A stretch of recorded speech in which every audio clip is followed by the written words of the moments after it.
विद्यार्थी मित्रों, आज हम पहले चैप्टर में संख्या पद्धति का पढ़ेंगे।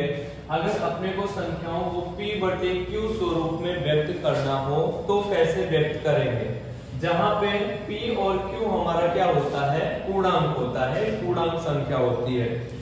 इसको हम सबसे पहले, अगर हमें पता है कि पूर्णांक संख्या में संख्याओं को अंश बटे हर के रूप में कैसे परिवर्तित करेंगे, मतलब अगर हम अंश बटे हर में परिवर्तित करने वाले हैं तो ऊपर वाले को अंश कहा जाता है, नीचे वाले को क्या कहा जाता है, हर कहा जाता है। तो संख्या अगर अपने को p/q स्वरूप में प्रदर्शित करना है तो हम संख्याओं को किस प्रकार से व्यक्त करेंगे या परिवर्तित करेंगे। जैसे यहाँ पे हमारा एक उदाहरण लिखा हुआ है, 0.6 बार लिखा हुआ है। इस संख्या, ये संख्या हमारी किस में लिखी गई है, दशमलव वाली संख्या है, दशमलव में लिखी गई है। इस संख्या को हमें व्यक्त करना है p/q स्वरूप में, किस प्रकार से व्यक्त करना है, यहाँ पे हम एग्जांपल समझेंगे। तो सबसे पहले यहाँ पे जो भी संख्या लिखी हुई है, जैसे हमारी 0.6 बार लिखा हुआ है, इसके लिए हमें क्या करना होगा, बार के चिन्ह को हटाना होगा। अगर हम बार के चिन्ह को हटाते हैं तो यहाँ पे लिखेंगे, माना x इक्वल हो जाएगा हमारा 0.666। इस प्रकार से हम आगे लिखते हुए जा सकते हैं। फिर हमें क्या करना पड़ेगा, इस संख्या में हमें वापस इस संख्या में क्या करना पड़ेगा, दोनों पक्षों में 10 से गुणा करने पर, एक ही अंक पे दशमलव है, यहाँ पे लिख सकते हैं दोनों पक्षों में 10 से गुणा करने पर, यहाँ पे लिखा जाएगा दोनों पक्षों में 10 का गुणा करने पर। अगर हम दोनों पक्षों में 10 का गुणा करेंगे तो ये हो जाएगा हमारा 10x, और यहाँ पे 10 का मल्टीप्लाई होगा, एक अंक बाद दशमलव चला जाएगा, ये हो जाएगा 6.666। आगे इस प्रकार की संख्या लिखी जा सकती है। अभी हम इसको क्या कर सकते हैं, 10x बराबर हो जाएगा 6 प्लस, इसको लिख सकते हैं 0.666। अब यहाँ पे हम और आगे देखेंगे, यहाँ पे x बराबर क्या लिखा हुआ है, 0.666 लिखा हुआ है, मतलब यहाँ पे 6 प्लस लिखा जा सकता है, 0.66 की जगह हम लिख सकते हैं x, और ये हमारा होगा 10x। अभी इसको करेंगे पक्षांतर, पक्षांतर किया तो ये हमारा हो जाएगा 10x प्लस में है, तो अगर बाई तरफ आएगा तो किस में हो जाएगा, माइनस में। ये नियम हमने पहले बताया होगा इसके पहले वाली वीडियो में। 10x माइनस हो जाएगा x बराबर हो जाएगा 6। अब 10x में से एक x निकला, बचेगा हमारा 9x बराबर हो जाएगा 6। ये 9 हमारा गुणे में है, अगर इसके बीच में चिन्ह नहीं लगा है तो हम लगा के दिखा देते हैं, 9 गुणे इसको लिखा जा सकता है x बराबर हो जाएगा 6। गुणे में है तो किस में जाएगा, भाग में, x बराबर हो जाएगा 6/9। और ये संख्या हमारी कट सकती है, इसलिए इस संख्या को हम काट सकते हैं। 3 के पहाड़े में 6 भी आता है और 3 के पहाड़े में 9 भी आता है, तो 3 दूना 6, 3 तिया 9। ये हमारा x, हमारी x की वैल्यू आ जाएगी 2/3। अगर हमको 0.6 बार या 0.6 बार को अगर हमें p/q स्वरूप में व्यक्त करना है तो हम इस विधि से p/q स्वरूप में व्यक्त कर सकते हैं।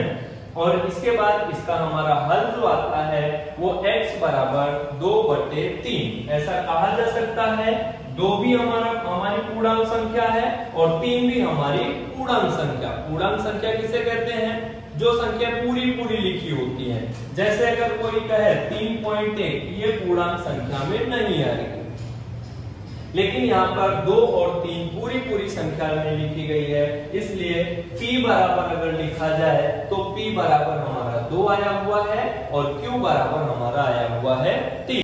इसके पहले हमने एक उदाहरण लिया था 0.6 बार का। अभी अगर ऐसा कोई उदाहरण आ जाता है जिसमें 2 संख्याओं पर बार लगा होता है, तो हम ये उदाहरण देखते हैं, जैसे 0.47 और ये लिखा हुआ है बार। प्रोसेस हमारी वही पहले जैसी प्रोसेस हमारी है। यहाँ पे सबसे पहले हमको लिखना पड़ेगा माना x बराबर 0.474747 आगे इसी प्रकार से लिखा जा सकता है। फिर हम क्या करेंगे कि इसके पीछे से 2 अंक पे दशमलव लगा हुआ है। अगर पीछे से 2 अंक पे दशमलव लगा हुआ है, फिर हमको क्या करना होता है, 2 अंक से मतलब 1 के बाद 2 अंक से गुणा करवाना पड़ेगा। तो हम क्या लिखेंगे यहाँ पे, दोनों पक्षों में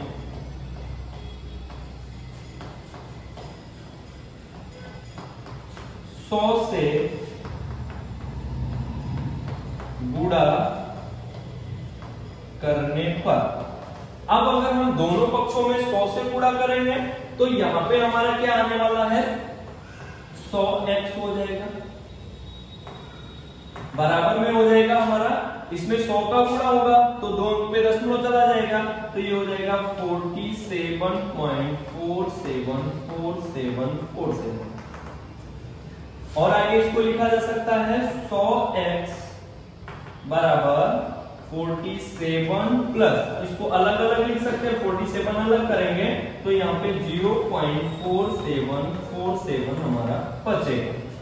अभी हम ऊपर देखते हैं 0.47 की जगह पर हमारा कितना आया हुआ है, x आया हुआ है, तो 47 हमारा ऐसे लिखा जाएगा और ये हमारा x के बराबर है। अब यहाँ पे हमारा हो जाएगा 100x और आगे सॉल्व करेंगे तो 100x और ये पक्षांतर करेंगे, वापस प्लस में है तो किस में आएगा, माइनस में, इक्वल 47। माइनस करेंगे 100 में से 1x निकला, 99x इक्वल हो जाएगा 47। x इक्वल यहाँ पे वापस वही प्रोसेस कि अगर गुणे का चिन्ह नहीं दिख रहा है तो फिर दिखा देंगे, 99 इंटू x इक्वल 47।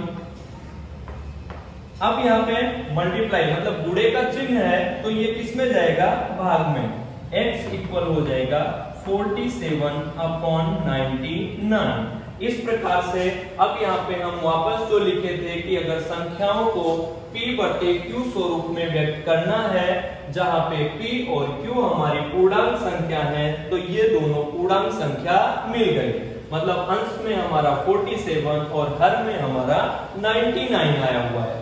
अगर p की वैल्यू देखा जाए तो 47 और q की वैल्यू देखा जाए तो 99। इस प्रकार से हम कोई भी उदाहरण लेकर के p बटे q स्वरूप में इसी विधि से हल कर सकते हैं या मान बता सकते हैं।